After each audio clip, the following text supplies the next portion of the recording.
Let's continue the conversation with our market panel. Joining me now is BD8 Capital CEO Barbara Doran and Sonal Desai, Chief Investment Officer at Franklin Templeton Fixed Income. Great to have you both here. Barbara, I'm going to pick up where Bob left off, and that is the fact that it has been those big mega cap tech names that have really led the charge as we see the S&P, the NASDAQ, and the Dow all now higher on the week and higher on the year. Yeah, Morgan, I think it is a surprise to most of us. And you know me, I own, most of these mega cap names. But I think the expectation coming into the year, there would be normal profit taking after such a big run. We saw the breadth seeming to increase at the year end. And I think a lot of people thought that would continue and tech would take a rest.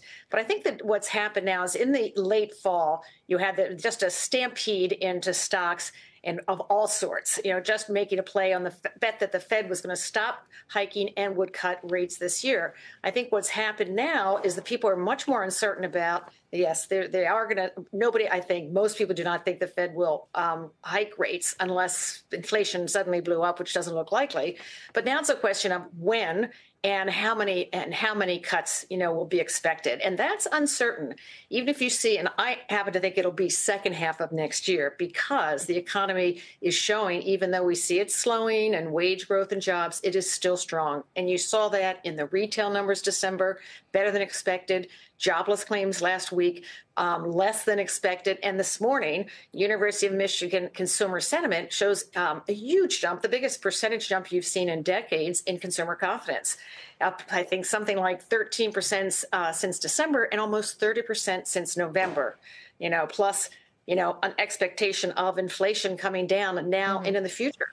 So I think you've got such strength, and now it's like a question of, the Fed does not need to cut rates given the recession. And I think they are going to wait to see, like the PCE number next Friday. Is inflation continuing to come down?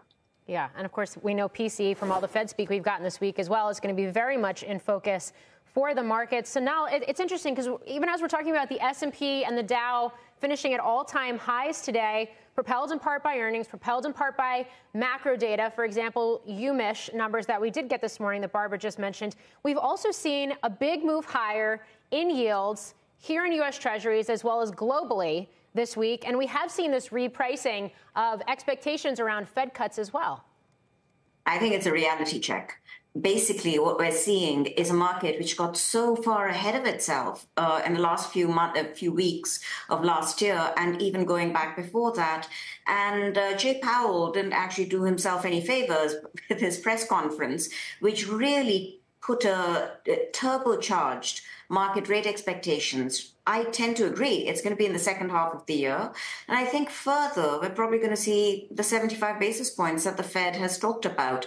Something which is really important to consider is when we see the type of equity numbers that we're seeing, and we have seen now for a period of time, and we see the rally. Despite the sell-off in the last few days in the bond market, we've rallied from over 5% to where we are on the 10-year today, which is at around 415 or so.